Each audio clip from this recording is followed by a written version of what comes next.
When we were doing tech for the play a couple years ago, um, what we would do is like they would have us sing a couple of our parts, um, just for mic check, and then they would have us give one line, and then they would have us just scream into the microphone so that they could tell where the clip. So there was one girl who had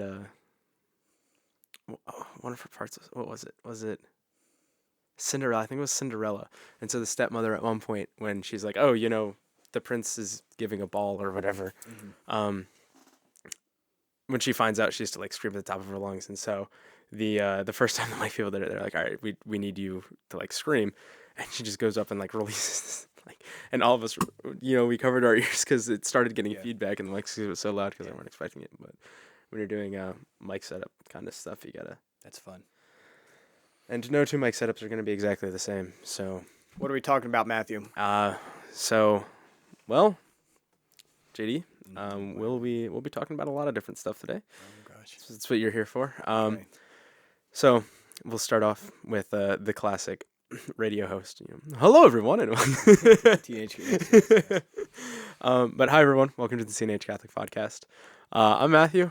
It's been a while, probably about 7 or 8 months since we posted last. Since going to college and Brendan at seminary, of course, things have been just absolutely insane with me, Joe, and Brendan. So I'm going to bringing new people on because Joe is too busy at this point to be doing it regularly, and Brendan and his seminary and training are I don't even know. He doesn't have an excuse, really. That's true. You can flip your headphones around if you don't want the wire hanging It underneath. says left. I was. Yeah, Legal just following instructions. But I'm a seminarian. That sounds weird. Does it? We're going the opposite way. No, we good. All right. So I'm here with JD. JD is, well, I'll let you introduce yourself. You're a friend of Brendan's, you're a friend of mine. But I'll let you do the introduction, however much you want to tell about yourself, or however little you want to tell about yourself. Okay. Go ahead. The mic is yours. Okay. My name is JD. We all go to the same. Well, not all of us, but Matthew and I go to the same home parish. I'm 21 years old. I'm a seminarian, St. Charles Borromeo Seminary, studying for the Archdiocese of Philadelphia. I graduated local public high school in 2021, and then spent 2 years as an electrical apprentice, learning the electrical trade, which was a lot of fun and a great joy. Through that, one of my foremen was a Protestant, was an evangelical Protestant, and very, very strong into his faith, was homeschooled his entire life, actually in Mexico, where he was, where his parents were evangelical, they were evangelical Protestants down there too, but they were missionaries, and they set up all these different churches in Mexico and Guatemala, and he spent from 9 to 17 in Mexico. He was homeschooled down there. And then came back and began the electrical career, and he's strong in his Protestantism, and really challenged me on a lot of things which I was really unsure about. Not necessarily unsure about, but not well versed in. What's this Eucharist thing? Confession, priesthood, contraception, marriage, divorce, all these things, which I was like, I generally knew were good or bad things, but didn't know why. So that really pushed me, listening to a lot of Bishop Barron, Father Mike Schmitz, other different sort of popular Catholic podcasters and YouTubers.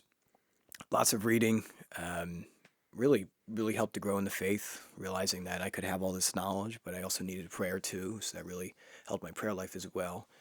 And then at that point, I did have a girlfriend, but began to discern St. Charles Seminary and the priesthood and what God could possibly be calling me to. Got in contact with Father David Friel, who was the vocations director for the Archdiocese, and he really helped bring me along, allowed me to break up with my girlfriend, have a dating fast, and discern a little deeper into the priesthood.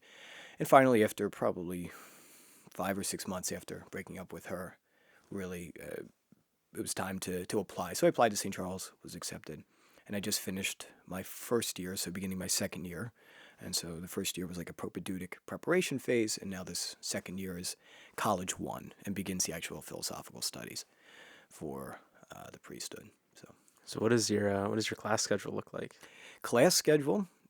Since the propedeutic year last year was the first year that they had like this spirituality year. I'm using air quotes right now. The spirituality year meant to be more to really dive into prayer and discernment, and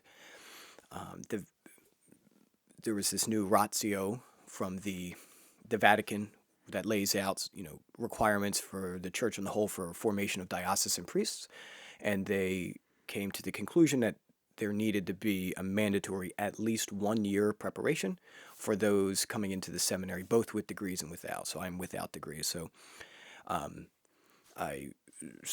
our first year was the first year St. Charles implemented these changes. So we did have classes, but they're not allowed to be philosophy classes. So we had Spanish, we had Introduction to Scripture, Introduction to Theology. I think the Vatican saw and the U.S. bishops saw that a lot of men entering the seminaries were of varying levels of knowledge of the faith, just basic theology and scripture. So that was sort of the purpose behind those classes, get everyone up to speed with a decent knowledge, beginning knowledge of theological topics of our faith and some apologetic issues and stuff like that. Spanish, those scripture and theology classes. We had formation classes with our formator, Father Buck. Basically, what's seminary? What is being a man about? What is being a gentleman? What's a Catholic gentleman? Stuff like that. And additionally, those were sort of the core classes. We had a spiritual conference too, once weekly, where we met with the college spiritual director, and history of Western spirituality. That was also a very, very great course. But as of right now, Keep going. Your cable's bothering me. I'm gonna get you.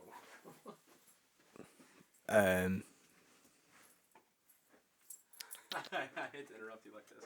I'm not even gonna edit this. This will be great. Okay. Behind the scenes of TC. Where was I? Oh no.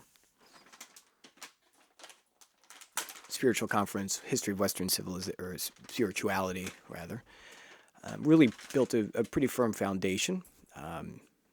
Obviously daily mass, morning prayer, evening prayer together as a community. Really, the sacraments, obviously, adoration, the Blessed Mother, all these things sort of helped to really allow this first year to be successful and to set a really firm foundation to begin some heavier studies. So right now, I have a Latin history of Western civilization. So right now we're on actually the Reformation. We have a Western literature course. So we actually started that last year. So we're on the second part of that course now. Latin, and then rhetoric and composition. So that's our 4 basic classes. It's not a whole really tough workload, but it does take some time, and it takes a good bit of study and discipline in that way. I'm also taking ASL, which is a lot of fun, American Sign Language. My wonderful professor. So the ASL is like a testament to the sort of different opportunities you have in the seminary to work with different populations throughout your local church. And one of the unique things of being a part of a local church is you're serving the local population, like rather than being like a religious order priest. You're in the Archdiocese of Philadelphia or whichever diocese you're studying for, and you serve those, your lay faithful there. So all the different unique ministries that come along with that. So anyway. So with like the Latin and the Spanish and all that kind of stuff, and with the local population, is there a specific level that they want you to try to? For Latin? For any, like, I understand that Latin is obviously important. I mean, me being I'm minoring in Latin now, because I love the language, and I think it's interesting and good to know that and study all that kind of stuff. But like, what's the obviously like ASL and Spanish and all that kind of stuff, like they don't want you to walk into I mean, especially like in a city like Philadelphia, where I'm sure there's plenty of Hispanic people. Sure. They don't want you to walk in and be just totally unversed with like not That's being able to yeah. communicate. But is it like expectation of maybe giving like being able to be in the confessional and Oh yeah. like communicate with someone in Spanish in penance? Is that the expectation that you Yeah. have, or like what? This is this is just me Yeah. being curious, but like what's the goal of that? And is it even with ASL and stuff like that? Is it just kind of to try to make you generally a better person and learn these things, or is there an actual practical goal to all these? Oh, there's a practical goal. Like we started Spanish last year, and I won't touch Spanish for another 4 years Okay. until fourth college, so maybe 3 years. But like generally, yes, like you have to at the very least be able to say mass in Spanish. You need to be able to preach in Spanish, and you'll because you're able to preach, you'll most likely be able to um, sort of be able to converse in confession and be able to give some sort of pastoral advice and guidance to someone who may be needing help. Not every priest goes into, or newly ordained priest goes into Spanish ministry. Some do, some don't. So a lot of guys will come up with pretty proficient Spanish, but might not maintain it. So it falls, sort of falls apart after a few years. But as a Philadelphia seminarian, you take Spanish all throughout theology, through the later parts of formation. But as for ASL, that's an elective, so no one's really everyone's sort of forced into Spanish. ASL was an elective. I'm the only one in my class doing it. I'm the only one in the class, which is funny. It's me and this deaf man, very, very kind man, practicing Catholic, wonderful. It was a wonderful family, strong faith. But for like Latin and Greek, the ancient languages, Latin is 2 years in the college. It's first and second college. You're expected to be able to sort of read and translate the creed in Latin, some of the mass parts in Latin, and it's neat because you can begin to read the Latin Vulgate, among other church documents. It sort of dives into etymology and all that, and a lot of ancient texts too. Some Plato text, and was Augustine in Latin? Did Augustine write in Latin? I Yeah, think he did. probably. So stuff like that, and then Greek is a year and a half. So you spend a whole year sort of going through Greek, but the point of the Greek is really to learn how to read the New Testament. Right. So that's sort of your scope. But yeah, it's very neat. The languages they build up discipline. They build up your ability to sort of systematize languages and understand their structure. Conjugating verbs. Cases and tenses. Declining nouns and all that. All that fun. Yeah. Have you memorized your declensions yet? A, I, E, ama, aurum, isasis. Is That's first declension. first. Second. Oh yes. Okay, I see. Second, usiomo, aurum, isosis. That's did I get that? No. Yeah, that's right. Yeah, Second declension. I still haven't memorized my declensions. I first declension memorized. I haven't. Matthew. Yeah. So Second declension neuter. E omo, a aurum, is, is. yeah, We're not on the third yet. this is all gibberish. Just wait till you get to the fourth and fifth declension, man. I know, Those it all are falls apart. yeah, those are crazy. It's funny. I just kind of look at the words and just kind of like they say. So Latin doesn't need word order, but it still kind of follows word order. Yeah. And when you run out of Options. yeah, right. Like, oh, I've already used my subject. Well, this must be an object. So it's kind of, I mean, I don't want to say it's guesswork, but it can turn into that. Don't let my Latin professor hear that. Yeah, right, right. Don't let my Latin professor hear that. I've got a final to take in that class still. I don't know my declensions. I know the first declension, but that's Okay, it. there you go. So anyway, while we're on Latin and foreign languages and stuff like that, I wanted to bring this up with you as the foremost theologian of your age. Oh, I'm sure. Yeah. That's funny. So we've talked a lot about Eastern rites here on the Teenage Catholic Podcast with Michael, who was so kind to come on and give us his explanation of the Eastern rites, what they are, how they were formed, and the differences between the Eastern rites and all that kind of stuff. And I mean, I just think it's incredibly interesting, because the church has such a rich history and tradition. I think learning that and knowing it is extremely important. Um, but especially, in the post-conciliar world, we kind of forget what the Roman Rite looked like, Mm, um, sure. even 60 years ago. And so this is something that I've looked into a lot. It's something that I know you've looked into. It's something that we've had many discussions about, even back however many years ago when I was still a wee little kid, in I was also a wee little in kid the too. middle of high school, and you were graduating, and um, but yeah. So Michael's come on and talked about the Eastern Rite, but I mean, I guess I'll just give a little breakdown of what I want to be said. So the church was founded, in 33 AD, the year of Mm, our Lord 33. At Pentecost, is the birthday of the church, all that mm, kind of stuff. Um, and then immediately following that, the apostles are sent out everywhere to the ends of the earth, and all of that fun jazz, and they're preaching to everyone. And Thomas goes to India, and Paul goes to Rome, and Peter, most importantly, Peter goes to Rome after being in Antioch at first. And so going back to referencing the Eastern Church videos that we'd had, you had five main hubs of Catholicism, of Christianity, really, at this point in the church, because Christianity only means one thing.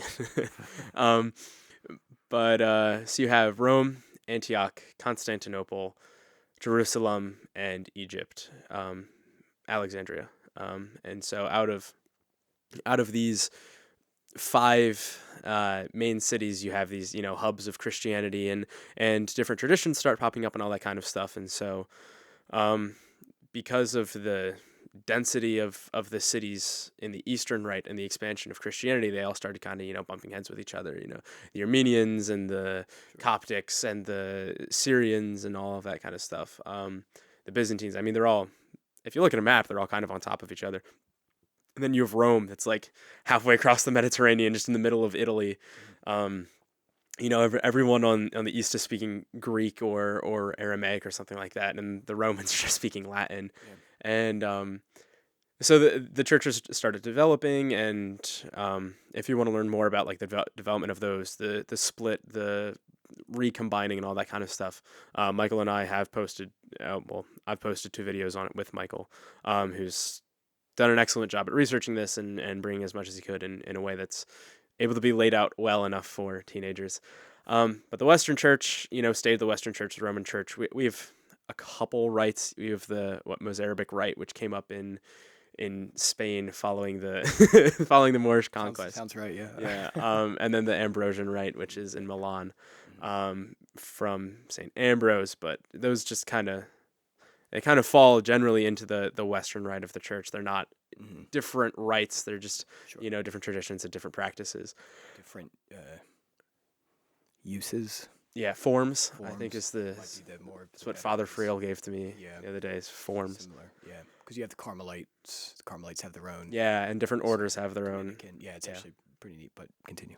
And so when you look at Pope Saint Gregory the Great, who's my confirmation saint and whom I love and appreciate very much, he made a bunch of reforms, the Gregorian reforms, around uh, 5th or 6th century Anno Domini, um, and so these reforms kind of, when you look at them, they set up the mass effectively as we know it today, right? The way he moved the mass around, the Eucharistic prayer, he wrote the Eucharistic prayer. I guess he finalized and established the Eucharistic prayer as we know it today in the way that he did. The way he moved the mass parts around, the things. I don't think he codified anything, but Mhm, he kind of set up a tradition of like, this is how mass should be practiced. And then in the Western Rite, especially in Italy, basically everyone was practicing it the same way. And then as you got farther and farther away, things were getting a little farther away, but more or less, I mean, things were all practiced exactly the same, with the same basic structure. I guess that's it. Yeah, the fundamentals were all the same, and so obviously different practices pop up, and so I mean, a very simple way of putting this is like in a language. If you're going to use a language like Latin, Latin plain chant is Latin's a great language for plain chant because of the simplicity and efficiency of Latin, right? When you decline your declensions are just like conjugations, but for nouns. So you tell, instead of saying like I gave the ball to the boy, you can just say like ball, and then the way that you say boy tells you that like the ball was given to the boy. So you don't need all these words. You don't need any fill or anything like that. It's very simple, very straightforward. But a language like German isn't going to be as good for plain chant because of the complexity and all that kind of stuff. So even you can see like in France and in Germany and even as far out into Britannia, things were not exactly the same following the 5th and 6th centuries. Pope was it Pope Gregory the Great who sent Augustine of Canterbury out to, I believe it is, to England. To England. Yeah. So he sent Saint Augustine of Canterbury out there to be a missionary to the Anglos. Were they the Anglo-Saxons at that point, or were they the Picts and the Britons and Might be the Britons, the Celts and all that kind of stuff? Yeah, you're right. History of England is fascinating. I read the entire Wikipedia article about it over the summer, just because I was I was bored. So what did I do? I read the Wikipedia article on the history of Anglo-Saxon England.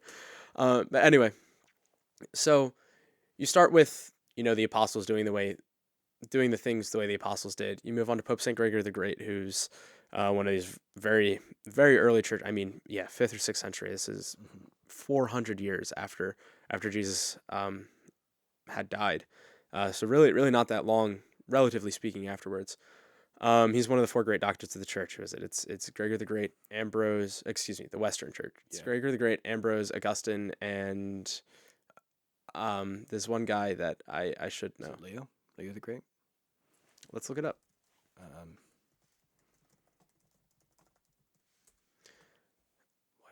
Jerome. Duh. Oh my gosh. That's embarrassing.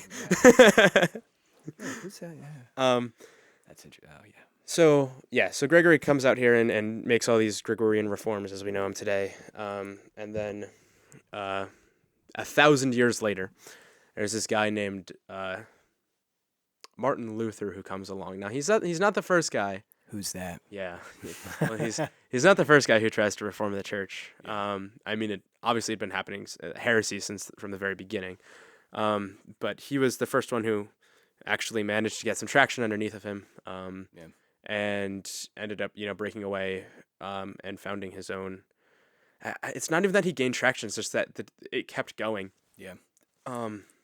Which is so weird because, like, in the early church, I read an estimate one that, like, at the peak of the Arian crisis, 3 to 4 out of every 5 priests were preaching Arianism, which is an estimate. I don't know how true it is. Now, the bishops apparently were on top of it a lot more, but the priests were all being convinced, and that might be the priests in the area where Arius was.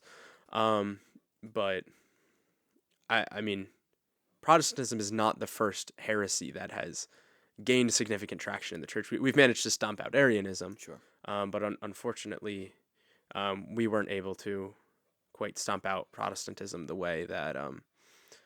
See, and it sounds so rude for me to say this. I know, but like,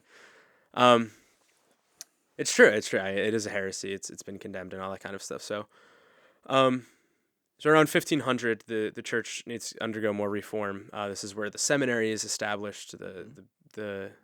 Because a lot of priests weren't being good priests. Sure.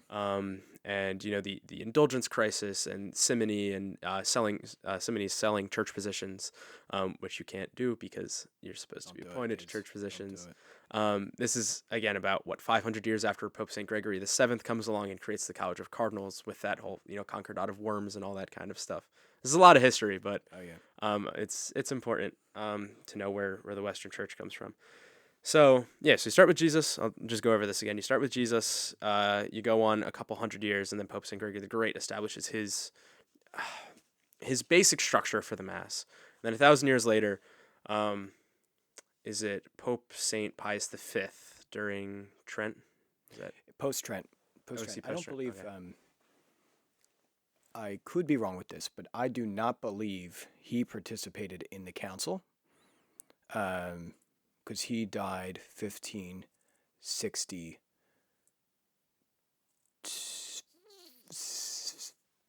for 1562. I'm inclined to say 1562, but I believe that's when he promulgated the Missal. And that was actually towards the end of his pontificate. I believe his pontificate was only, you're about to correct me, I think it was only He died in 72. 72. So he was elected pope in 60, right? 50, 60. Let's see. I believe his pontificate was 12 years. Ruler of the Papal States from 66 to his death in 72. Okay. 8. Is it 8 years? 6 years. 6 years. Wait, what year? What was that year? 15? 66 to 72. Oh, so 6 years. Yeah. No, 8. 6 to 2 Why are we is 6. It's 7 if you're including 72. Because Okay. it's 6. It was January of 66. So it's 6, 66, 67, 68, 69, Okay. 70, Yes. 71, and halfway through 72. I haven't gotten to math class yet. So 6.5 years. Okay. But even within that short stint, there's a wonderful book on Pope Pius V.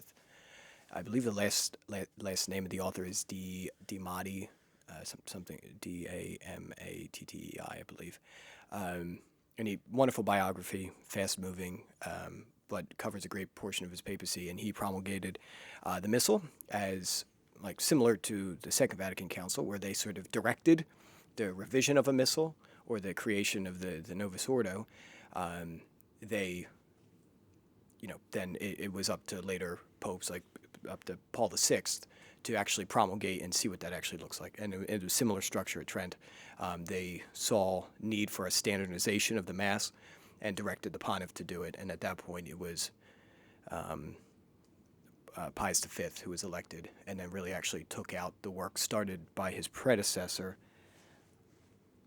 Clement the Seventh.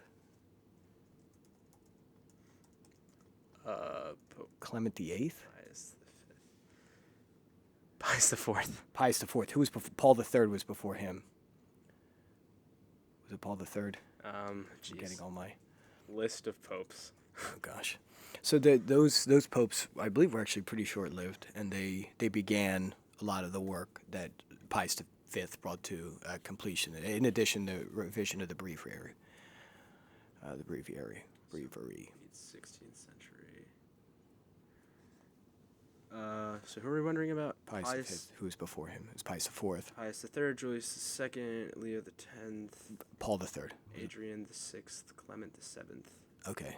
Paul III, Julius III, Marcellus II, Paul IV, Pius IV, Pius V. Okay. Okay. All right. I see. You started from the bottom. All right. Good. Yeah, that was the 16th century. So yeah, I mean those. Pius V really sort of saw it through to completion, and prior to that, he spent almost his entire career in the Holy Office, as formerly known as the contemporarily called the Congregation for the Doctrine of the Faith, and now called the Dicastery of the Faith, Dicastery of the Doctrine of the Faith, something to that degree. But yeah, formerly the Holy Office, and he was a lot of the Inquisition. He was in charge of a lot of the Inquisition and carried the authority of the Roman Pontiff in investigating and heresies within Italy. Pretty neat stuff. What else do we? Pius V, yes, pretty neat guy, pretty neat saint. Never committed a mortal sin in his life, as his documents say. Pretty cool. He also established the Feast of Our Lady of Victory in 1571 after the Christians beat the Christian League by Don John of Austria. Mm-hmm. I believe that's correct. Where G.K. Chesterton wrote a great poem about Lepanto. I highly recommend everyone looking it up because it's a great. Will do. I would read it, but it takes like 7 minutes to read. That's way too long. And it's like Don John of Austria is going off to war. He's going off to fight the Moors or something like that. It rhymes. The whole thing rhymes. It's great. It's true poetry. Chesterton. Anyway, so yeah, 1500s comes around. Protestant revolution, deformation, whatever you'd like to call it. Please don't call it the Reformation because they're not reforming anything. They're breaking away from the church. The Council of Trent was the Reformation. Yes. And so at the Council of Trent, the church established what's called the Tridentine Mass. The Mass of Trent. Tridentine means of Trent.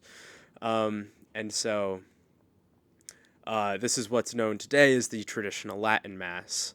Um, and so this is the Mass that was codified in the 1500s. So everyone had to practice. They promulgated the Missal.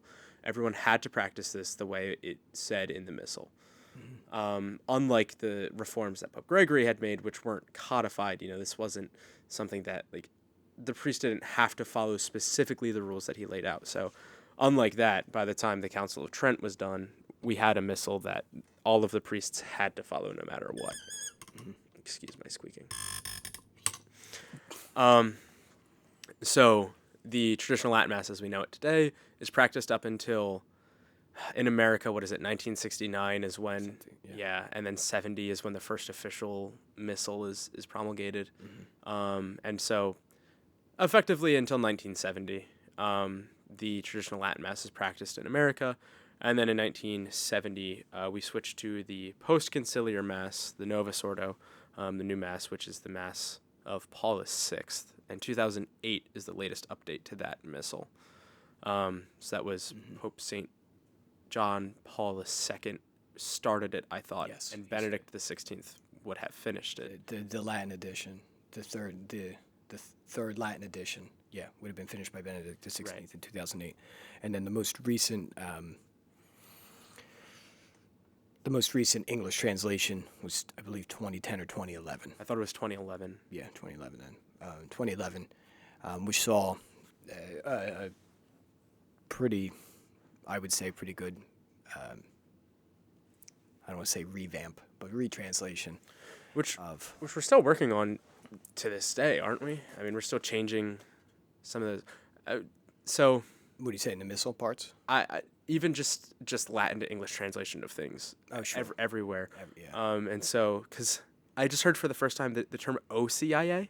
Yeah, Order of Christian. Which I'd always heard of it as RCIA. Yeah, the Rite of Christian Initiation of Adults. And apparently that had changed very recently, and as part of this effort to... Same with, the books, the liturgical books. Because the breviary needs it. The breviary's getting, the breviaries. One of my dear classmates made a joke. It's like, yes, the prayer of the church with all its typos.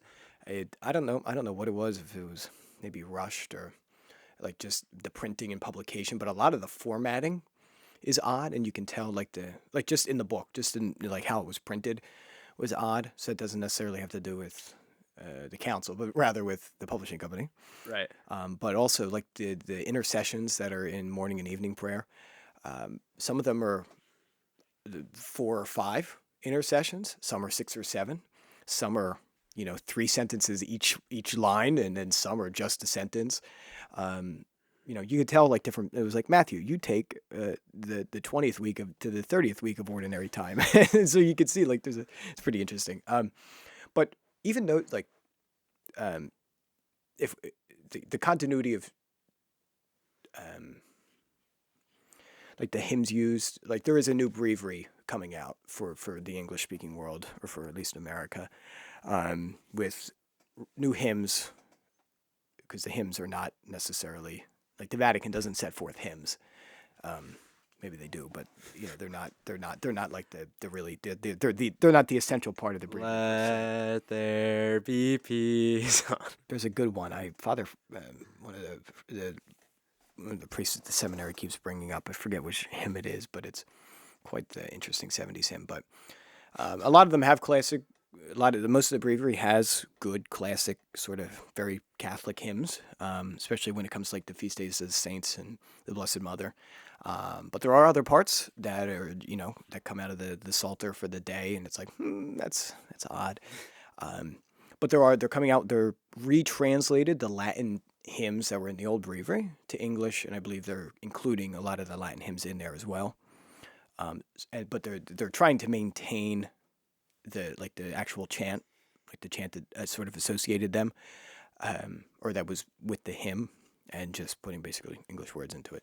So that will be interesting. And then they're also like the amount of Vatican II documents that are in there, not saying those are bad or that they shouldn't be in there, but it's it's like a week in a row of Gaudium et Spes.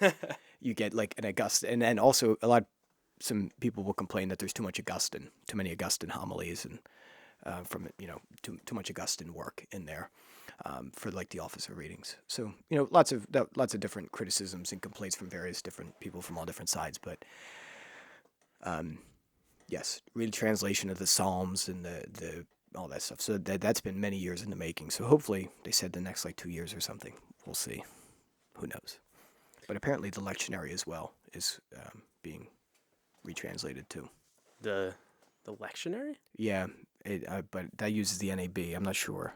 I had heard that from someone else, so I have to look into that. We should just stick with the Douay Rheims. I mean, yes. For thee says to thou doth, methinks thou doth protesteth too much. Yes. And verily I say to thee, I cometh quickly.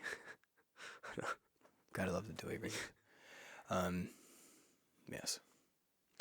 So, looking through these changes, I guess one of the major questions is what's an important takeaway from. I mean, the Gregorian reforms are important because they got the ball rolling, but then in the 1500s and then again in the 1900s, you see these big, I guess dips where you get like where the ball can pick up momentum and the ball really gets rolling around then. And so starting with Trent and that council and the time immediately following it, where you're figuring out the continuity of what Mass should look like and what it was, where it wasn't really. I mean, Pope Saint Gregory the Great could probably show up to a Latin Mass today and understand what's happening. I will say that confidently.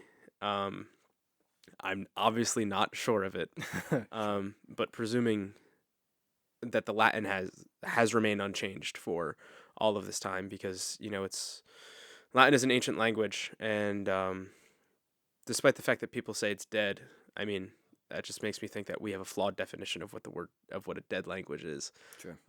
Because Latin is most certainly not a dead language. I mean, if you want to break it down philosophically, like what does it mean to die? It means that like your soul is not part of your body anymore, right? And so we can bring this into language, right? Like what is the body of a language? It's just the words. What is the soul of the language? And it's the usage of the language. And so the soul has not, like, Latin is still being used. I mean, how many times do people say quid pro quo or et cetera, or even when you see e.g., like when someone's writing an example for something, e.g. comes from exemplar gratias or something like I forget exactly, but it means for the sake of an example, and like we use it all the time, and especially in the Catholic Church, like it is very much alive and well. So, but it's an ancient language, and nobody speaks it in modern ordinary conversation, which means that the words don't change meaning. Which is beautiful and awesome, because it means that what Pope St. Gregory the Great can say 1,600 years ago can mean exactly the same thing as what we're saying today. Yeah. Because the Latin has not changed. So, but even looking through that, right, this idea of like, okay, we're doing stuff in Latin. Okay, now we're doing stuff in the vernacular. What is trying to? I know we've been talking a lot of like history, and this can go over a lot of people's heads, but just kind of trying to reel it back in there, especially for teenagers who are watching this going, Matthew, what in the world does this have to do with me and how to live my life? Sure. What are some takeaways of those kind of, less so Trent because we're so far removed from it. Definitely not the Gregorian reforms because they were basically fulfilled at Trent, right? Sure. They were codified. But then especially with the post-conciliar, post-Vatican II world with the new Mass and stuff like that. What are takeaways for teenagers to look at who are interested in the faith, who are looking in the faith, who are trying to like increase their faith, and good ways for them to get involved? I mean, I'm sure you've dealt with this at the seminary, where I'm sure there's people out there who, well, I know there are people out there that are like, you should only go to the Latin Mass, and then there are people who are like, the Latin Mass is cringe, you should just go to Novus Ordo. I'm sure I know that those people exist, and I've met some of them before, which I am not going to sit here and say you should only go to the Latin Mass or you should only go to the Novus Ordo. But I will say that there's certainly very many good things that can come out of attending mass, period, and then which one you go to just should depend on where you feel most called to. I mean, I obviously I prefer one over the other. I think it's pretty obvious Sure. which one I prefer. Yeah. But like, it's it's not about, it can be so easy for teenagers, especially online, to get caught in the weeds of schism, sedevacantism, radical traditionalism. Oh, yes. But then on the other side of like papalry, whatever it's called, like papalry, Yeah. idolatry of the Pope, where Yeah, it's like, yeah. oh, we should do it because all of the popes since the 60s have been doing it, and this idea of running into those like actually schizophrenic people online who take either side of the position, and just being like scared away from them. So for teenagers who are looking around and finding this kind of stuff, like what's a good way to try to traverse the weeds and find the good stuff, especially in a the post-conciliar world that we live in today. So there's a lot of stuff here. The first is understanding what liturgy is in terms of just faith. Our introduction to theology with Monsignor Goliath last year. He went into the, oh goodness gracious, I'm going to get the order of this wrong. The lex credendi, lex vivendi, lex. There's three. Orandi Yes, lex orandi, lex vivendi, lex. How we pray is how we is how believe. you live is how you believe, act. or how you believe is how you live. Is that the other way? How we pray is how we believe. Yeah, I believe it's how you pray is how you believe. It's lex orandi, lex credendi. I think he added the vivendi and at then the lex end. vivendi. So Yeah, how you pray is how you believe is how you live. I feel like vivendi would go first, How you live, or is how maybe you in the pray. middle. No. How you pray is how you live is how you believe. I feel like, Well, how the pray sort of lead. Anyway, I don't know. the first two are the most important. The lex orandi and the lex Credendi.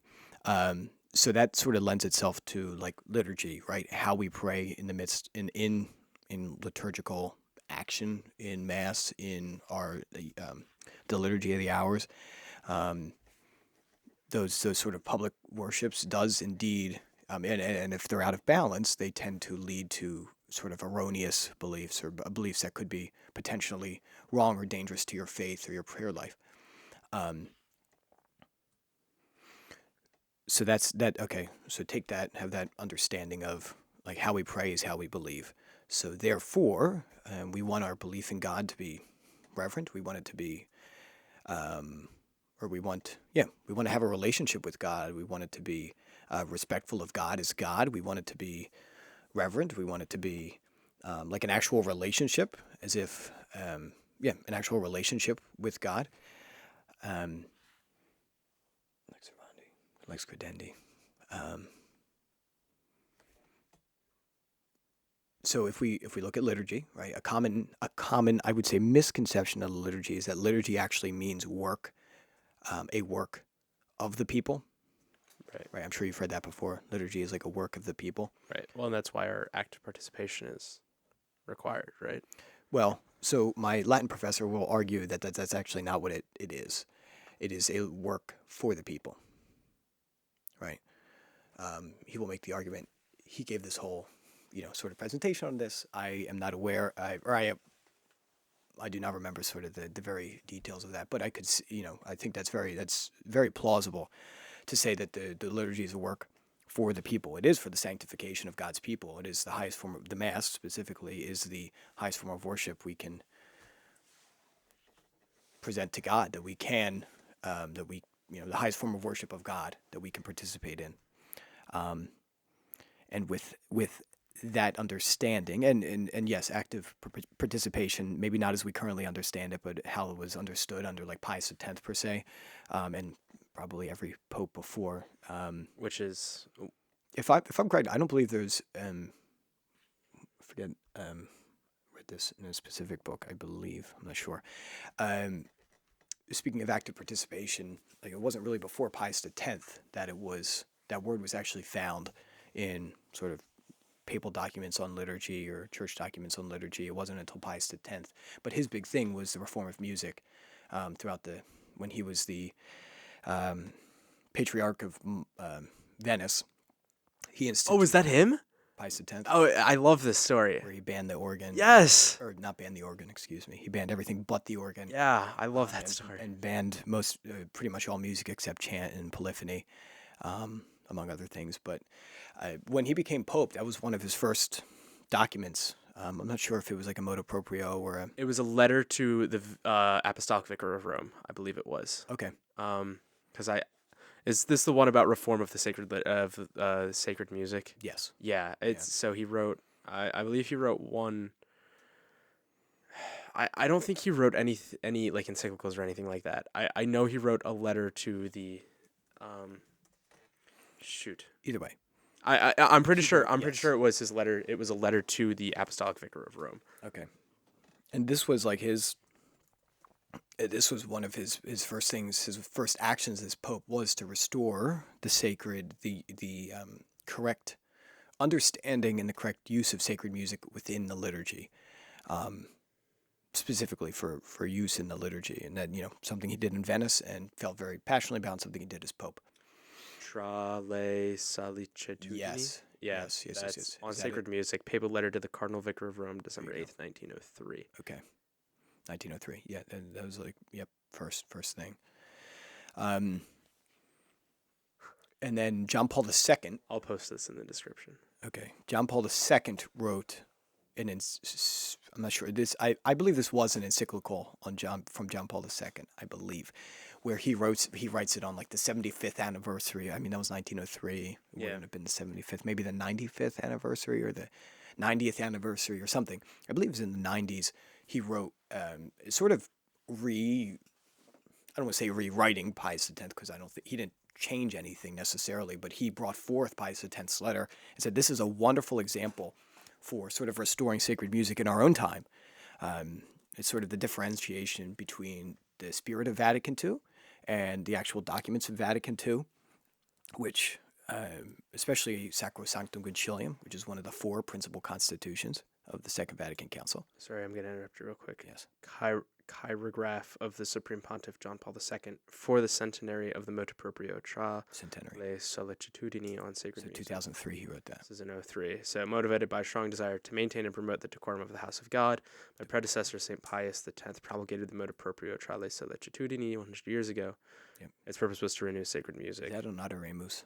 Is that, what website is that? Vatican.va. Oh, okay, there you go. The other one is papalencyclicals.net. Oh, there you go. So yes, John Paul II felt very, very strongly about this, and this is where, if I'm correct, it might be paragraph 15 or 16, where he promulgates the, or not promulgates, but puts forth sort of the, I would say, somewhat famous line, and a lot of those advocates of sacred music use for. It's 14. 14. I know which one you're about to say. It's 14. Would you like me to read it? All things, yes. Is it? I'll butcher it. The pipe organ is to be held in high esteem. Is that the one you're? That's one. That's a good one. It's Okay, the one never where mind. it says chant, and especially in Latin, all things being equal, that Latin, Ceteris paribus. Gregorian chant, and or chant in Latin, all things being equal, should be given pride of place in the liturgy. And I think that's I mean, 03. This is 2003. This is 20 years ago, 21 years ago. Among the musical expressions that correspond best with the qualities deemed, among the musical expressions that correspond best with the qualities demanded by the notion of sacred music, especially liturgical music, Gregorian chant has a special place. Is it that one? Yes. Does he elaborate further? Because he does get a little more specific. What paragraph is that? It was in 3, I think. It's in 7. I control F to chant, and it's the only thing I can find. All right, put in Latin, because he does specifically name Latin. Here we go. There. Oh, it's the second. Yeah, the Second Vatican Council recognized that, quote, being specially suited to the Roman liturgy, end quote, it should be given. This is Gregorian chant. It should be given, other things being equal, pride of place in liturgical services sung in Latin. Yep. St. Pius X pointed out. Okay. Yeah. So and almost exclusively, John Paul II in this document relies on the Vatican II and quotes from the documents of Vatican II and Pius X. Very much highlighting the continuity of chant in the actions of the liturgy, or just in the liturgy in general, and in the life of the church from the Gregorian reforms, even before that, we have this massive treasury of sacred music, and this all lends itself to the reverence that we owe to God. That we should not be, or we should really aim to have music that elevates our minds and hearts to God. So to get back to the original question on, you're a teenager, you're a young man or woman, seeking answers or seeking guidance in terms of, what that faith is, what liturgy is, what is Mass. The highest form of worship we can give to God. It is this highest form of worship we can give to God, or we can partake in, and as such, we should bring our best, the best things we have, the best that we do have. So we give our entire attention during that hour plus less, that time of the liturgy. We give our entire selves to God in that time. Music follows along with this. The music should elevate our mind and heart to God, and that's sort of the position that a cantor or a schola or a choir is supposed to bring. Is this Now, what's the difference between a schola and a choir? Is there one? Does a schola chant and a choir does not? Is it? Yeah. I wouldn't know the specific. Okay, I was just me being curious. Probably. Anyway, I digress. Back to probably right. Those who sing the liturgy, but specifically, the sort of what John Paul II puts forth as chant, or suggested as chant. Like these actions, these sort of things that people have very specialized fields in, like those who get degrees in sacred music and have very educated backgrounds in how to play the piano, or the organ, how to, and it's all driven by the desire to elevate the mind and heart, the hearts and minds of the lay faithful to God, and that's the point. That's the point. It sounds nice. It sounds very good. It's beautiful, but the end goal is to bring about greater worship of God. So, music that is similar to secular music that we might hear on the radio, music that frankly doesn't lift our mind and heart to God, is to be excluded, and that's exactly what Pius X, or should be. They might have their place outside of Mass or liturgy, but within the Mass and liturgy, like there's, if you read Pius X's document, there are specific lines where he talks about what is sacred, and even John Paul II's document talks about what is sacred and those that are not. Like the first line that you read is maintaining the decorum of the house of God. Music and other actions that don't maintain that decorum of the house of God, need to have need to be looked at quite seriously and possibly be sort of like rooted out. like talking before and after Mass. Yes, Matthew. Excuse me. Talking before and after Mass. Yeah, those are all part of it. So in terms of the young man or woman looking around, seeing what's going on in the church, might be, and lots of social media influence, try to remember that the goal of the liturgy is to elevate the mind and heart to God, not just the actions within the liturgy, are to elevate the mind and heart to God. So servers, the priest, the lay faithful are to remain reverent, genuflections before the Blessed Sacrament, in and out of the pew. It's not just checking a box. Like we are paying homage to the living God that is in the tabernacle, kneeling for the consecration,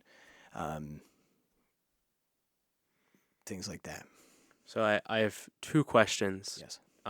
One to play devil's advocate, and one because I'm curious. Okay. Are there specific rules for reverencing the altar and the tabernacle and perhaps the exposed most blessed sacrament? For the priest or the faithful? For the faithful. What are the... Because I was always told that you bow to the altar, you genuflect to the tabernacle, Yes. and if the Blessed Sacrament is ever exposed, that, like, I normally just get on both of my knees Sure. and bow on Yeah. both of my knees. Mm-hmm. Is what I've been told. Yeah. I don't know if that's proper, or if there are actual rules for that, or if that's just customary tradition. That is, there are actually, interestingly enough, I actually looked into this about a month ago. There was a question in the seminary. There was a small debate whether, with the Blessed Sacrament exposed in the monstrance for adoration, some of us were just the regular sort of single genuflection, right knee, right knee down, left knee, sort of bent to God, right, yeah, Yeah, I genuflect on my right knee. on the knee, yes, and then leaving, or does it deserve? Or is it proper to have the sort of double knee genuflection where you genuflect and then you get down on both knees, you do like a bow, maybe the sign of cross, and then you get back up and exit the chapel. It's about 50-50 split in the seminary. You see some guys do the double knee, some just do the single. The argument for those who do the sort of customary single genuflection is that it's the same sacrament. It's the same Blessed Sacrament. In the tabernacle, outside of the tabernacle, it's the same Jesus. Okay, fair enough.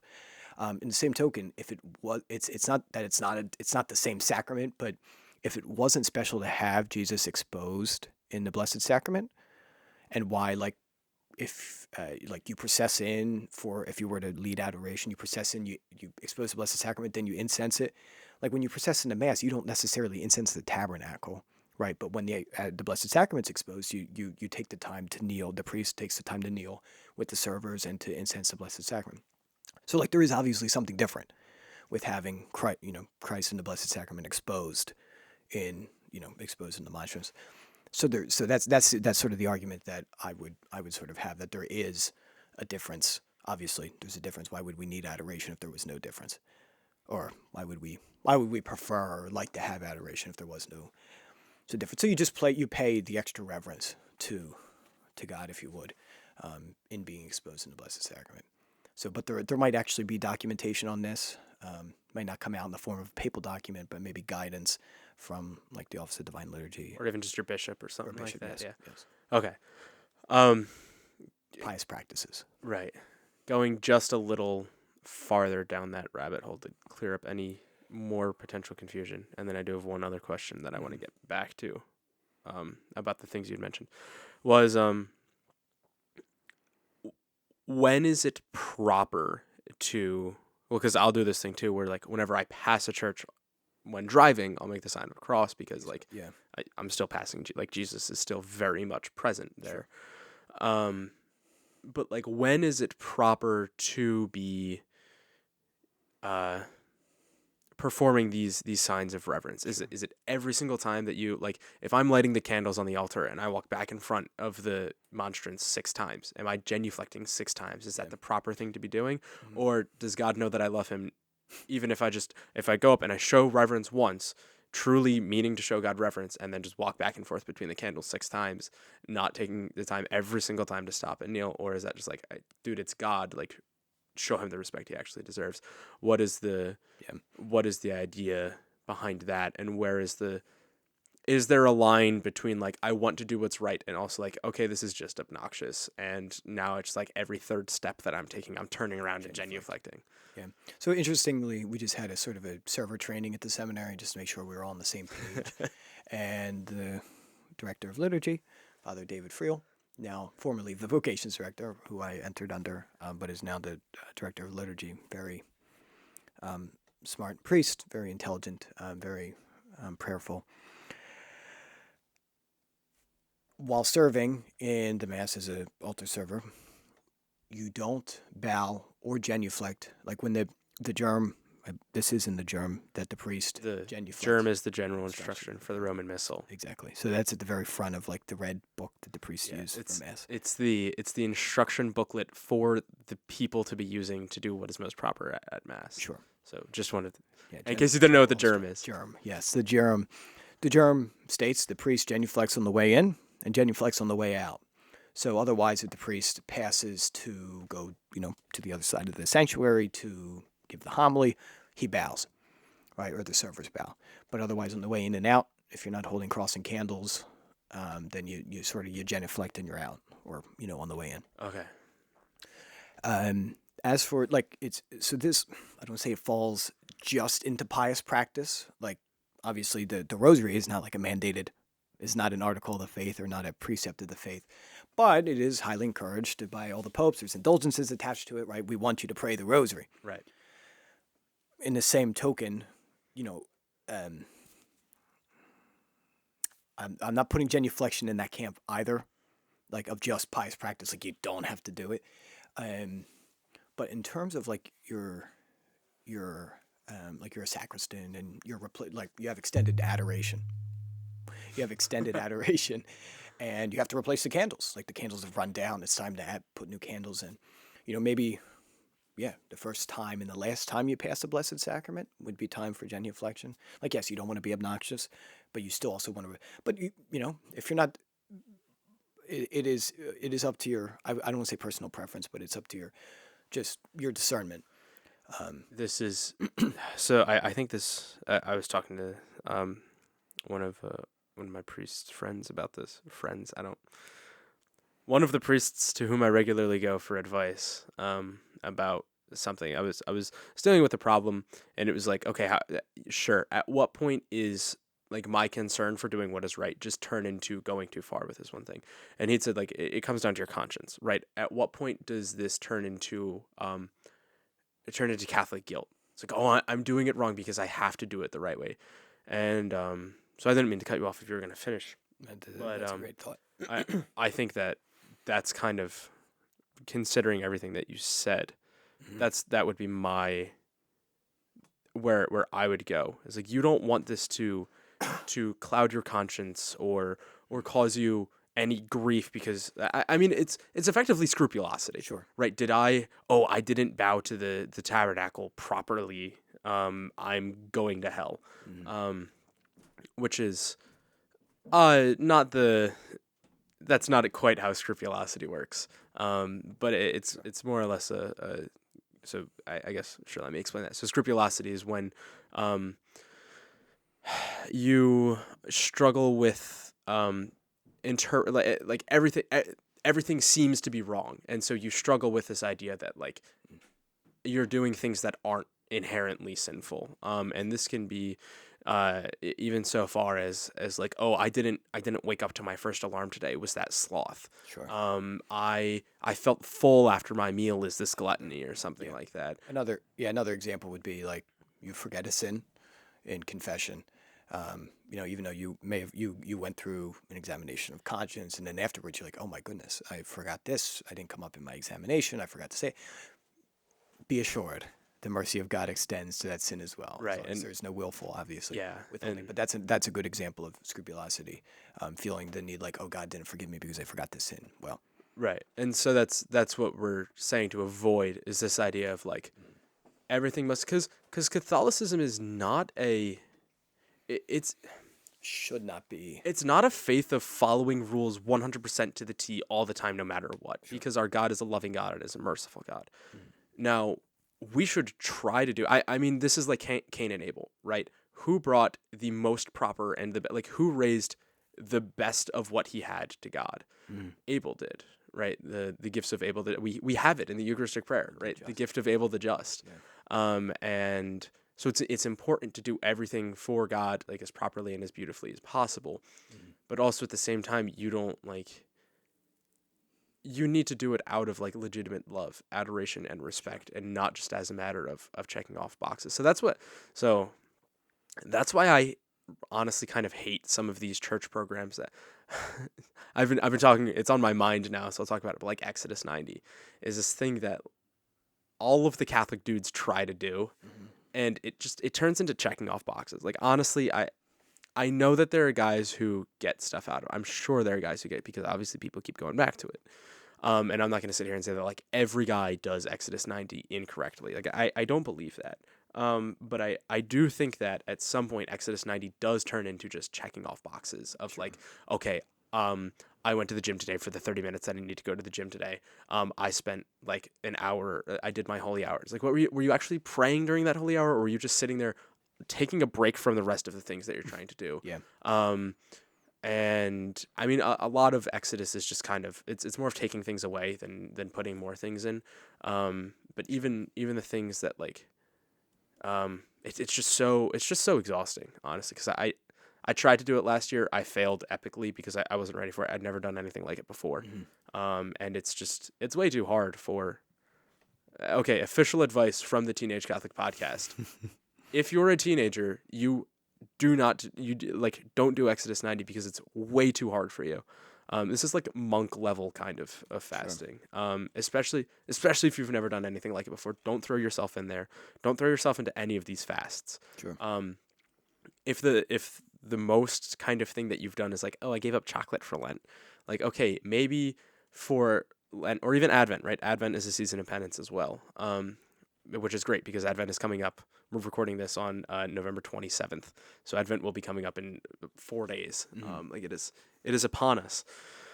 But this idea of like, okay, maybe you can give up chocolate and also something else and also try to do something good. So like, I'm going to give up chocolate and social media, and I'm going to go out of my way to pray a rosary every day, something like that. And that's, I mean, as someone who's tried to do all these kinds of things. And so that's the kind of thing about like, if you're going to sit there and so that was just kind of an out there of like checking off boxes, and why Catholicism isn't just checking off, because that's what the Jews were, right? This is what the Jews, right? And this is what they literally say to Jesus, right? You're doing work on the Sabbath, and Jesus says, if your ox fell into the well on the Sabbath, surely you too would drag your ox out of the well. Yeah.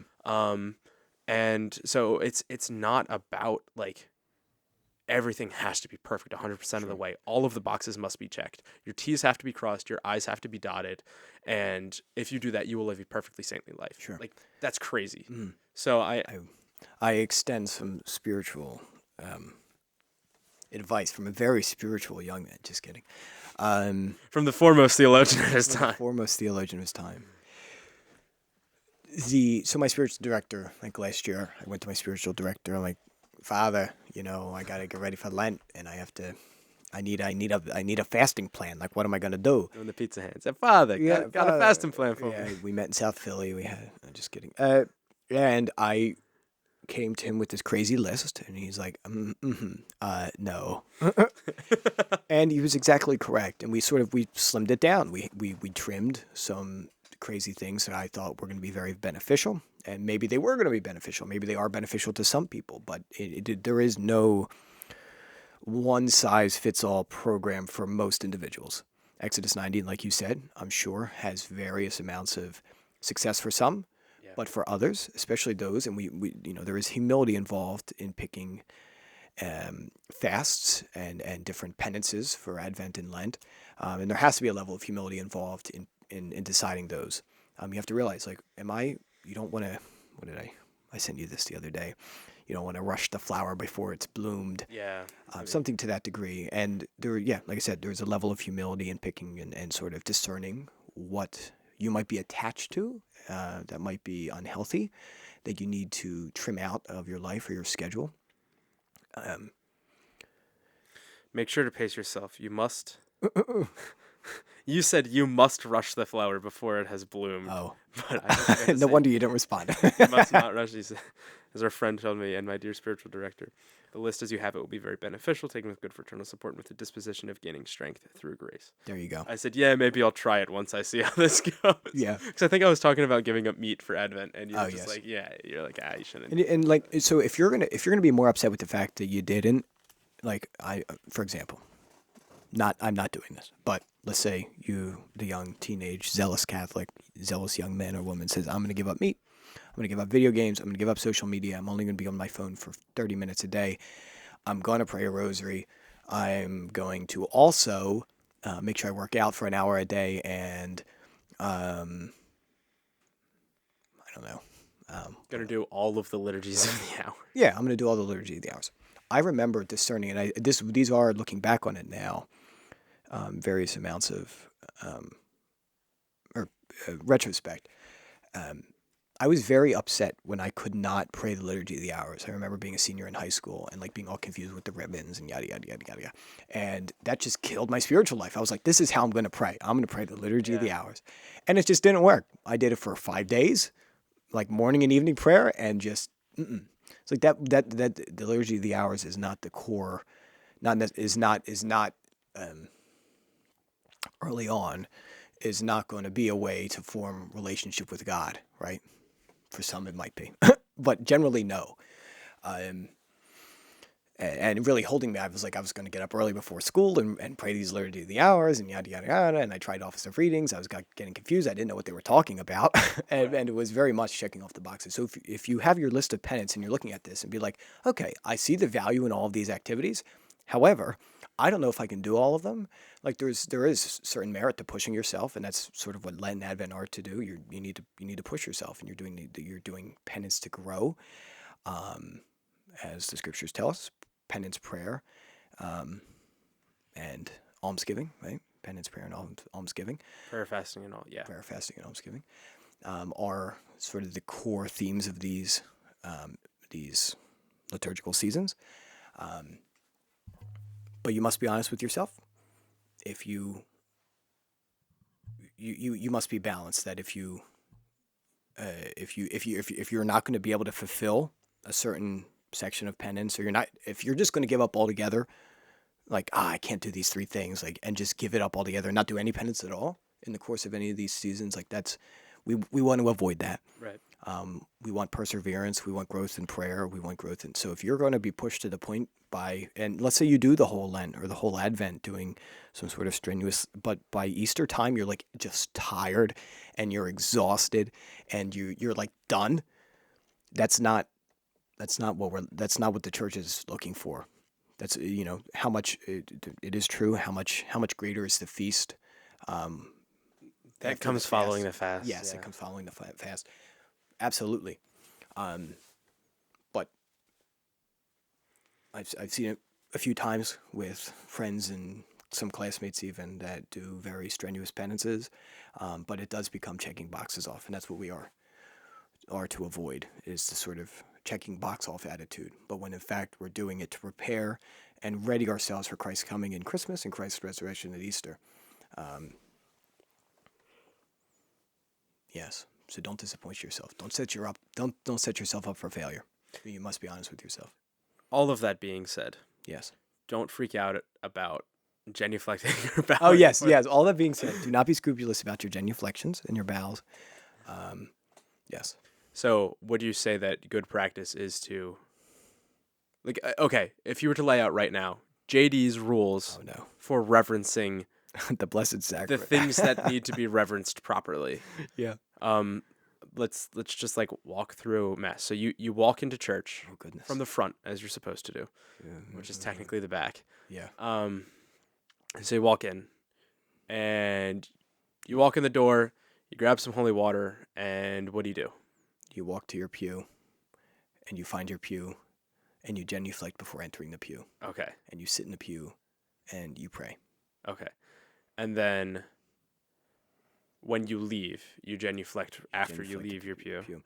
The rule I sort of came up with myself, this might be very, I don't know, I sort of conceptualized it as like, if you're walking away from the Blessed Sacrament or begin not walking towards the Blessed Sacrament anymore, like for example, like you're walking up to your pew and you're stopping, you sort of enter the pew. You're not leaving the Blessed Sacrament or walking away, but you sort of stop moving towards, if you get that. Right. You enter the pew. And you're there for the extent of Mass, and then when you leave, and then when you're leaving the Blessed Sacrament, genuflect and out you go. So I think a genuflection before exiting, generally, like if let's say you're doing, or when you break center, right? That tabernacle generally for most churches is in the center of the sanctuary, as it should be. Yeah, in the center of the sanctuary. So if you are walking in front of the sanctuary, and if you have to, I don't know, you're going from one side of the sanctuary to the other, whether before Mass or after Mass, walk, and then when you break center, genuflect, and then over you go. Okay. Because at that point, I guess you are in a way moving towards and then also away from the Blessed Sacrament to a degree. But Generally, enter the pew, genuflect, leaving the pew, genuflect. Now if I have to get to use a bathroom in the middle of mass, same rules apply. You think? I would say generally yes. Okay.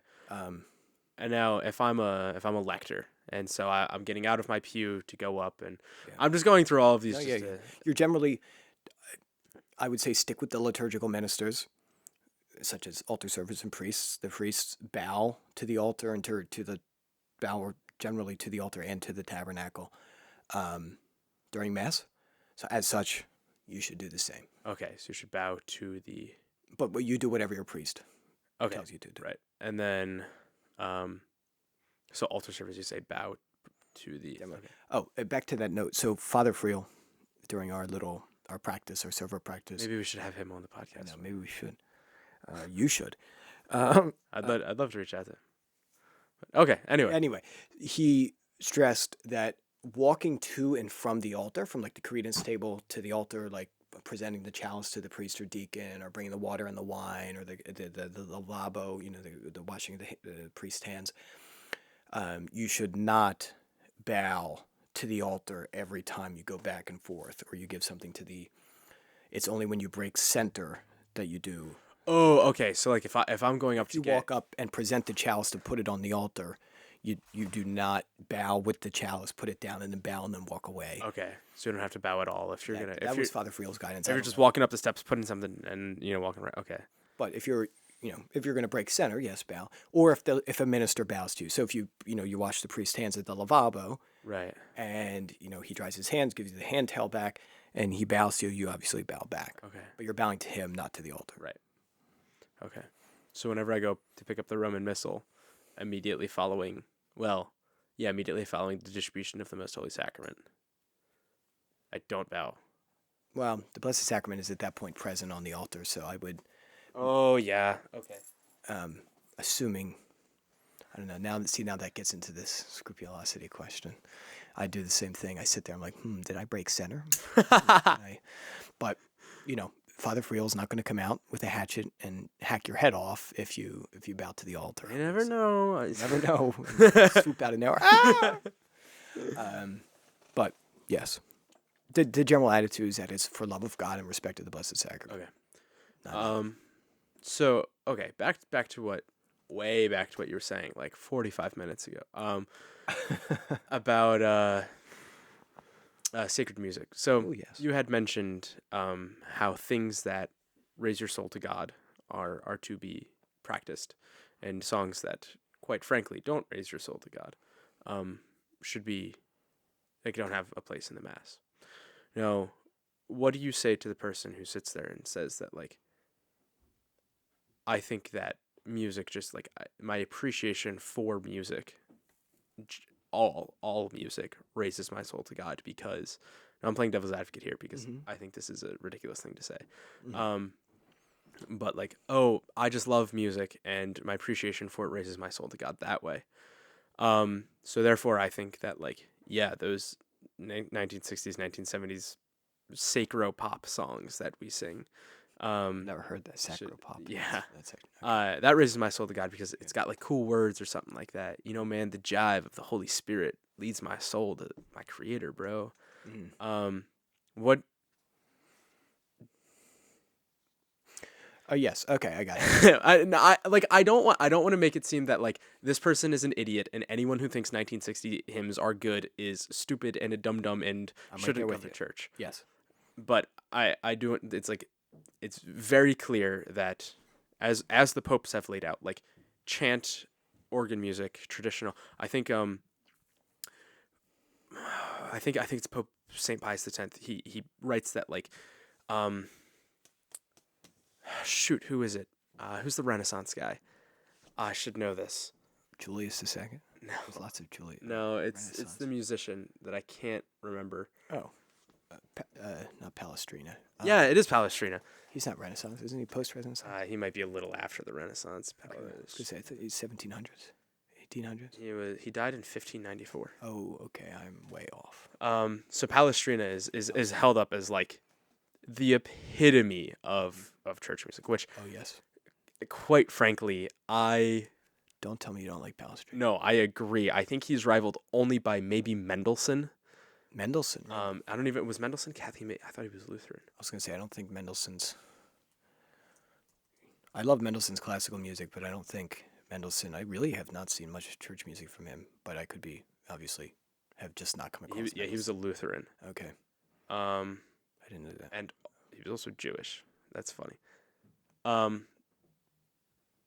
So he was born into a Jewish, ethnically Protestant, Okay. religiously, but it's Lutheran. So like, depending on the type of Lutheran, I just think his classical music is brilliant. I mean, his I remember playing Mendelssohn now when I say that day. so, Palestrina like writes good songs with good words, and Mendelssohn just writes beautiful music. I love his music. Yeah.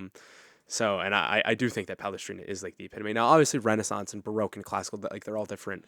And as a musician myself, like I can sit here and tell you the differences. I'm not going to, but I mean, Renaissance music is beautiful and lovely, and the chamber music that comes from it, I agree that it should be held in extremely high regard.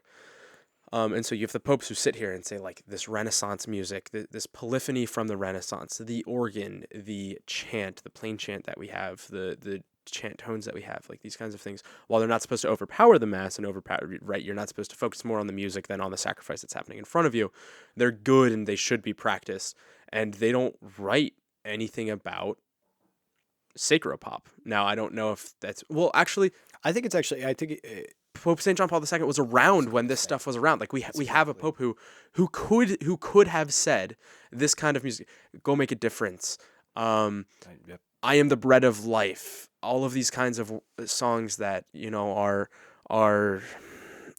I mean, this will come across a little crude, but I'll say it to get a point across. They're spiritual buzzword songs. Sure. That are written in 1960s styles. 1960s, 70s pop, 20th century music styles, and not classical or Baroque or Renaissance style. And so we've had 3 popes at this point who could come out and say this is a good thing, but Pope John Paul II did not, and went so far as to ignore it and say these things that we've had are good. And then Benedict XVI most certainly did not. And I, as far as I'm aware, Pope Francis has not said anything to that degree either. Right. So what do you say to the person that says, but I think the 1960s music list, and I'm saying 1960s because this is the council, and you don't see this kind of music pre-council. You don't see this music practiced in mass pre-council, but you do see it post-council. So that's why I'm calling it 1960s music. Sure. But some of it goes back to 1800s even. Sure.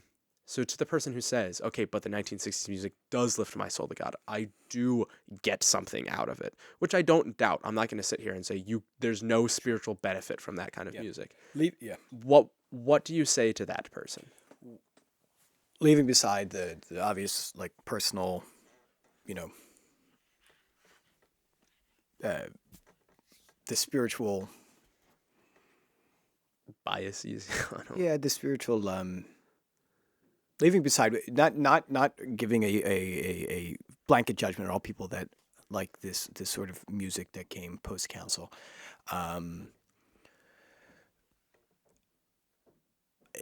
Liturgical action should also be orderly, right? And before I get into that, I think what you just said with John Paul II, you can watch a lot of his papal masses as when he visits other nations, and that's the music they're playing, is sort of sacropop, if you would, and I think it's very evident by the fact that in 2003 he re-echoes Pius X's writings and teachings specifically on sacred music and sacred art. I think he dives into sacred art in there too a little bit. So I think that's evident. And same with Benedict XVI. He did the same things. If you read his Spirit of the Liturgy, which I've begun reading, is the same sort of spirit. Like, it is like the goal of the liturgy is to raise the minds and hearts of God and to worship God. And then the sort of, I don't want to say accessory parts of the liturgy, but the things that come along with it, like the actions of the ministers, the servers that serve, the priests that make present the sacrifice, and those that in the music ministry and those who maybe are ushers or something to that degree. Because don't you get like Sacristans. more grace out of like, isn't there an increase in graces that come from like serving or singing or something like that? I thought I'd read that somewhere. I'm sure there is. I mean, but it's all generally like the point. The basic point here is that it all should be pointed towards God and bringing others to that to lifting them. As I've said, there we go again. Very basically, lifting their mind and hearts to God. As I've said that, like I feel like 100 times this episode already. Right. But yeah, I think it's evident that John Paul II in 2003, very recently, re-echoed the same thing. As it goes to order, right? Some of this music might be orderly in terms of like following a rhythm, following patterns of notes that are not out of order per se. But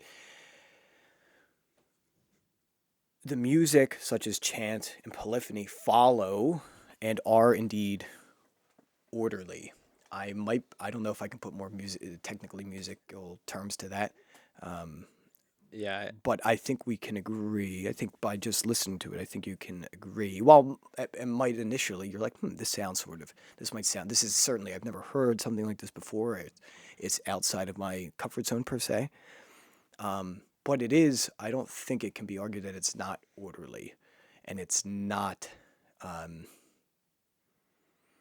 the goal is not to distract people from the liturgy. The goal is not to, So, not saying the goal of sacropop is to distract people from the liturgy. However, I think it can be where the focus does become too much on how well a person is playing the tambourine or the guitar or the piano, and even the placement of the music, right? Why do we have choir lofts? Putting bands or groups of singers in the sanctuary or very close to the sanctuary or up front, I don't think is appropriate either, because you're directing attention away from the sacrifice, once again happening right before you, and on the people and those who are performing the music, whereas it should be in the choir loft, whereas it is, once again, we're all facing the same direction. We're all facing the same sacrifice. We're all trying to worship God, and as such, we sort of respect that by having musicians in the choir loft where they can both elevate their voice and sort of send over the congregation their voice, but also,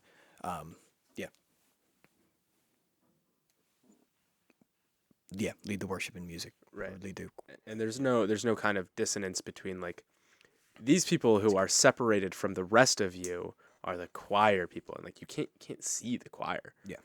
Even the monks who like the little walls behind the altar where you would have the monks who would be chanting. Yep. So even then, like you can tell that like the choir is separated from the people, just by virtue of being the choir, right? It's not about calling attention to them or anything like that. Sure. So I think you can see it there as well in all of that kind of stuff. And I started, I've sung in choirs before at Mass. Mm-hmm. And it does always feel a little weird to, just like in high school, we had auditorium Mass because our chapel couldn't fit the entire high school. And so just sitting there, it felt like I was performing and not actually singing. Again, not that like, I don't want to encourage people to turn away from these kinds of things. I would like to encourage it's. So I was talking about this with a couple of my friends the other day about like Joseph taking the Holy Family and their flight to Egypt. Sure, they were running away from something bad, but God didn't tell them, you need to leave Judea. God told them, you need to go to Egypt. So it's not about running away from something bad more than it is running towards something good. Sure. And so that's what like the encouragement that I would like to get across here is with humility and prayer and discussion with priests and all that kind of stuff, recognize like, okay, what is the best thing for me to do? How do I raise my soul to God most properly, following the instructions of the popes and the writings of the Pope, the teachings of the Church, all that kind of stuff. And how do I run towards that which is best for me? And not that like, oh, this music is terrible, so I'm gonna leave because I think the music is bad. Sure. Whether you think that chant is boring and old, or whether you think that electric guitar is obnoxious, right? Like it's not about I'm leaving this certain thing because I think that it's not conducive to my spiritual flourishing. It's about no. I want to try to find the thing that is more conducive to my spiritual flourishing.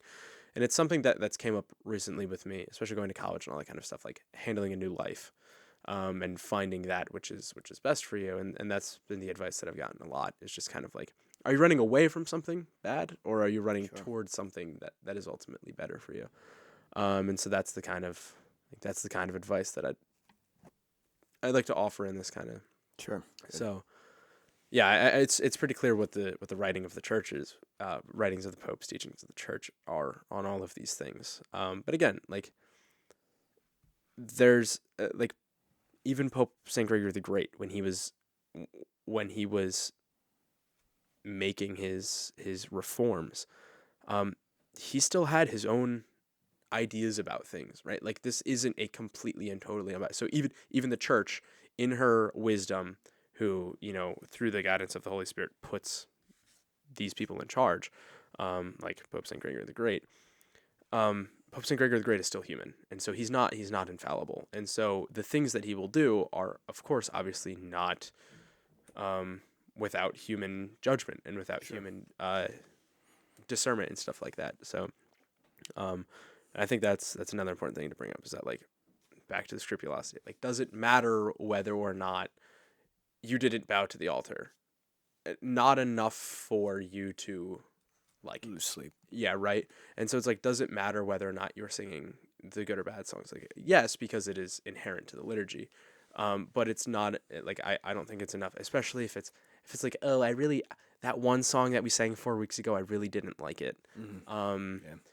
Especially if it's like that, it's like, yeah, like obviously you want the good thing. So there's a difference between, oh, I didn't bow to the altar once because I was chasing my kid down the aisle or something like that. I mean, teenagers, like, okay, I went to the bathroom during mass or something like that, and I forgot to genuflect. Like, you shouldn't have to worry about that. But when it comes to like, okay, hey, the songs that they're singing, like, I really don't like them. I don't know how I feel about them. They feel weird. I feel not comfortable with them. They feel, again, maybe old or boring or too new and jivey, and it's not for me. And so it's less about like, I have to go rage and pick it outside the rectory and be like, change the music and set things on fire and all that kind of stuff, and more of just like, okay, how can I deal with this? What is it? Is there a way I can help try to change things? Sure. And so even at Penn State right now, like Mass right now, we have a piano player, and that's it. The guy who's in charge of the music, he's a great guy, I like him a lot. But it's only the piano that we have, and so I, as a piano player myself, recognize the beauty of a piano and recognize that it's not in the liturgy. Sure.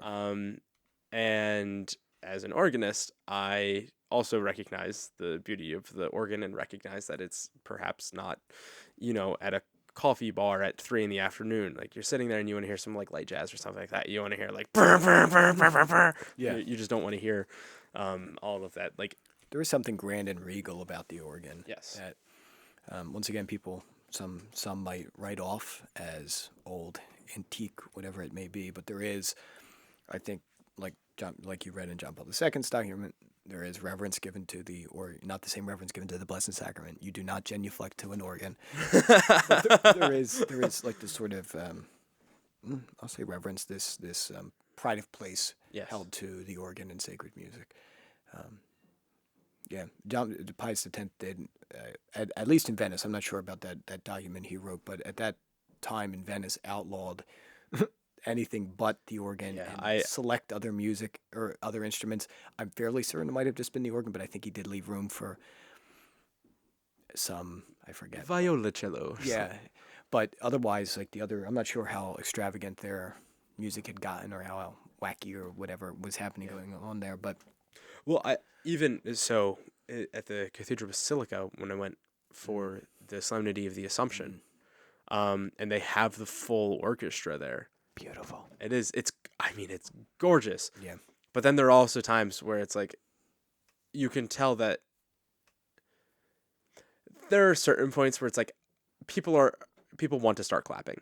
It's like, see, but now you're taking away. Yeah. So it's that kind of thing about like, you can be too obnoxiously organistic. I don't. It's interesting, like the orchestra at the cathedral.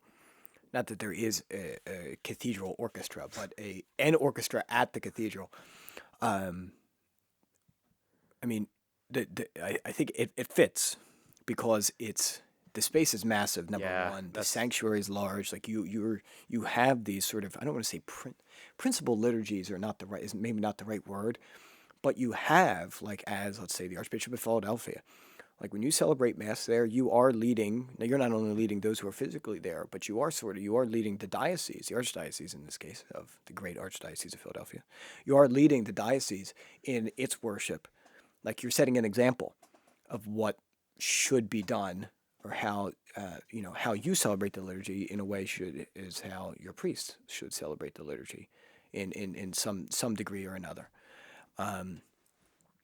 So as the cathedral is like the principal church of the diocese, right? There's a reason there are cathedrals, and it's the sort of, I don't want to say the center of the church of the Archdiocese of Philadelphia, but like the capital, if you would. Right.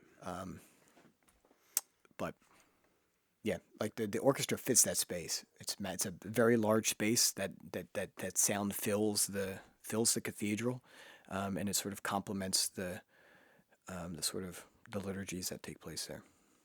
So now I have one more question for you. Sure. Before we'll wrap things up. And that is that, so like especially for teenagers who can find themselves like at college. Again, I've seen this at Penn State. I'm sure I'm not the only person who's seen it at college. But like, okay, you're taken out of your normal life, right?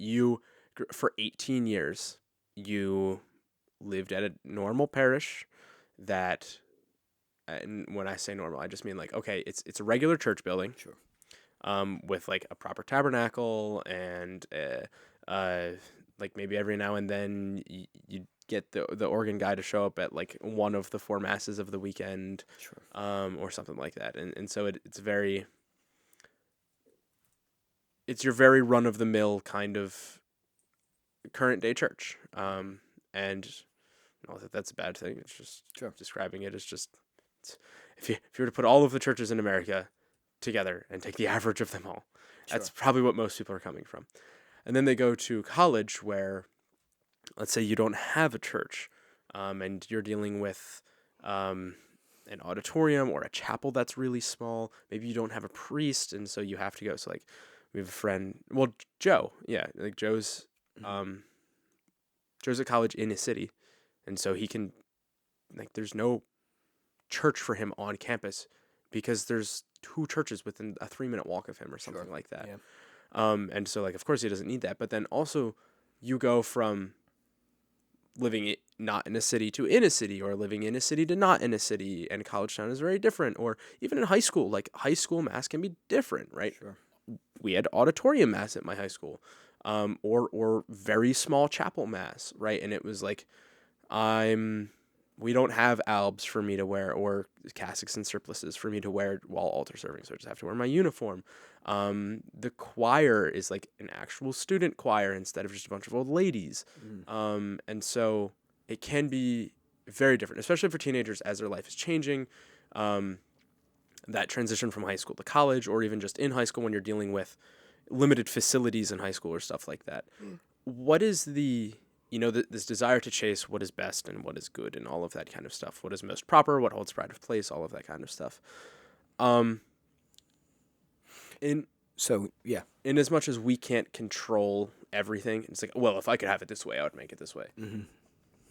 To what point should you chase, like, and obviously every situation is different, right? Priests are going to handle things differently. Lay people are going to handle things differently. If you have a bunch of people who are used to chant, and you go up to the priest and say, hey, I think we should get some, sacropop in here. the priest will be like, the congregation's gonna like, no, that's not what the congregation is used to. I think that would be a bad idea. Like, obviously that so changes, but how do we as teenagers, in the attempt to do things like as properly and as correctly as possible, while still maintaining good relationships with people, and still while ultimately, submitting ourselves to the authority of the pastor, the priest in charge, whomever it is in charge, the authority in charge, how do we chase that goodness, that propriety of, like, is that the word I'm looking for? I don't know. I don't think that's Propriety. the I don't think properness. the properness. Yeah, Yeah, but I don't think propriety is. that's not the word I'm looking for. The How do we reverence. get? Yeah, how do we get reverence? what we know we want, that like we know is good and all of that kind of stuff? How do we get that, while still maintaining these good relationships, or even just small steps that we can take? If generally speaking, because I know you can't give everyone one-on-one advice on all this, but like generally speaking, what are good steps to be taken to get that reverence? Prayer. Yeah, prayer, fasting, and almsgiving. Prayer. No, that is truly first. I think you must, in humility, submit to God. So that occurs in prayer. That occurs in your relationship with others. I think humility and charity are going to be sort of your cornerstones in addressing some of these things. If you're, as a teenager, you might not be in a position to take up a leadership role within the parish, to maybe try to enact some of these things that you think are particularly good. And once again, as you just said, you must submit to the pastor. But being active in your parish as much as you can, if you're of age, joining the Knights of Columbus. If you are youth group, join the youth group. Once again, that might not be an ideal situation, but I would suggest maybe stick it out, give it a shot. Altar serve. Yeah, I will always recommend, especially for guys who are trying to discern a vocation. Period. Who are trying. Yeah. Sure. Fair enough. For guys who are discerning their vocation. I think that is exactly right. Getting to know your pastor, not just seeing your pastor as someone like, no, he doesn't agree with me. I want Gregorian chant, but he says no. Yeah. But your pastor definitely has reasons for saying no. He's also a man. Like, if anything, like, he's a priest, and we respect and have a degree of reverence to the priest and the priesthood and its and holy orders. But in the same token, like, he's a pastor. Like, he has many people, not necessarily to please, but he has many people to sort of deal with and to his souls to lead to heaven too. Exactly. And sacropop does not lead you to hell, but as such, the pastor has many different things to balance and manage, and some things might not be ready to do. Some things he might be working to certain things that you're unaware of. He might be trying to do the same things you're doing, or you see as desirable, but is taken away. I think experience has it with most priests who see Gregorian chant or reverence in the liturgy or Latin in the liturgy, who sort of go in gung-ho to maybe a new parish or assigned to a new parish and, fire the music director or, rip the piano out or throw away the guitar or whatever have you. Like, you lose people that way. Right. And, maybe some things you shouldn't be scared to lose people over. However, you have to pastorally approach these things. So as a teenager, you must, once again, humbly submit to the pastor, humbly submit to God, and lead a good prayer life. Do what and discern where you're being called to, possibly to the priesthood, possibly to a religious order, to marriage. Give yourself to God, and these things will find their way to work themselves out. The ideal is very desirable, but we must also recognize that the ideal is not always necessarily going to happen. We must be realistic. We must strive for the ideal, I suppose, but at the same time, be realistic. In the same way, fasting, right? The ideal might be, I want to do all these levels of fasting. I want to completely detach myself away from technology and music that isn't, or music that's vulgar or toxic or has, sort of unhealthy themes. But that's difficult. Like, when you're attached to these things, they're difficult to get rid of. So you must be patient. So that goes in spiritual life. That goes with individuals in your family, your siblings. They might not be where you want them to be. But in the same token, you must you must try to help them the best you can in all charity. So reading the scriptures, praying with the scriptures, the rosary, the Blessed Mother, adoration, all these things, you will soon realize that through your relationship with God, they will come to work themselves out.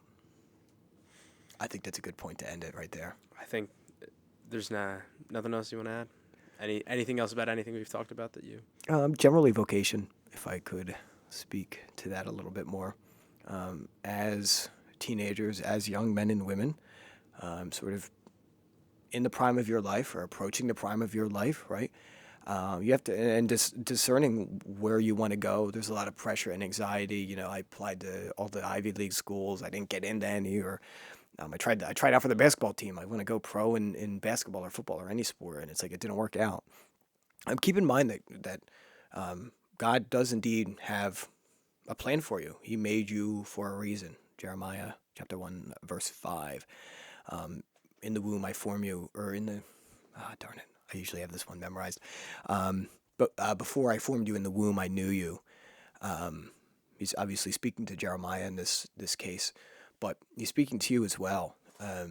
That before you were formed in the womb, he knew you, and he had a plan for you. So with great courage and perseverance, asking the Lord, where do you want me to go? What do you want me to do? As a man, this might look like priesthood. This might look like family. This might look like marriage. Am I called to... I don't want to conflate jobs with vocation necessarily, like your state in life in terms of marriage or not, but Your occupation. yeah, your versus occupation. vocation. Like these are God has made you with certain talents and abilities, and maybe certain weaknesses to help build up other talents and abilities, and you need to put yourself before God to do these, to ask Him, and you will be the happiest. You will be the most joy filled. You will be doing what God made you to do, and what better thing is there in the world than to do that? So those who are afraid maybe about what family or friends might think about possibly going to the seminary, discerning a religious vocation, even getting married, that might be frowned upon in your family. Whatever it may be, you must courageously seek what God is asking you to do. So submitting yourself to God, to Christ, to His Blessed Mother, and allowing her to lead you and to guide you into what they may be calling you to. So, yes, God bless you all. I'll be praying for you all. Keep up the good work. Do you want to end in a quick prayer? Sure. In the name of the Father, and of the Son, and of the Holy Spirit. Amen. Dearest God, we thank you for bringing JD onto the Teenage Catholic podcast today so that he may share the wisdom that he has gained through his teenage years with us, his experiences that he has gone through, especially with his vocation. God, we ask you to give us all the humility and the charity that we need to be able to chase after what is best for us, to pursue what is most proper for you, and to recognize that in the Mass, the Eucharist is truly your Son, our Lord Jesus Christ, body, blood, soul, and divinity, for us to realize that, appreciate it, and for an increase in devotion to that, O God. We thank you for all the gifts you've given us, whether we see them, know them, acknowledge them or not. We thank you for everything that you've done for us, and we ask that you may bless us, watch over us, protect us, keep us safe. And just be with anyone who's listening to this podcast, that they may get something out of it, that they may perhaps recognize your will, know which steps to take to recognize your will, and that they may come out of it learning something. We ask this in the name of Jesus as we pray. Amen.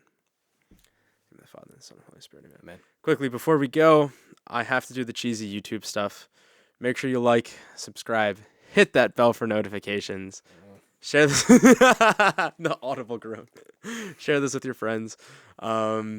Please share it. We'd really appreciate it because we've been on a hiatus for 7 months due to scheduling issues, but we'll be back now, and we'd really appreciate it if you guys could share it. Share this with a friend who likes the Latin Mass. Share this with a friend who likes the Novus Ordo Mass.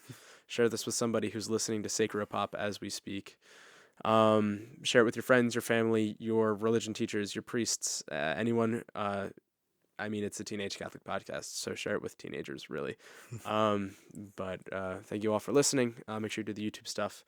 Thank you very much, JD, for coming on. We Pleasure. appreciate it. Hopefully, we can have another one of these at some point in the future. Oh, yes. And yeah, thank you guys for listening. We'll see you hopefully sooner than 7 months. So have a great day, everyone.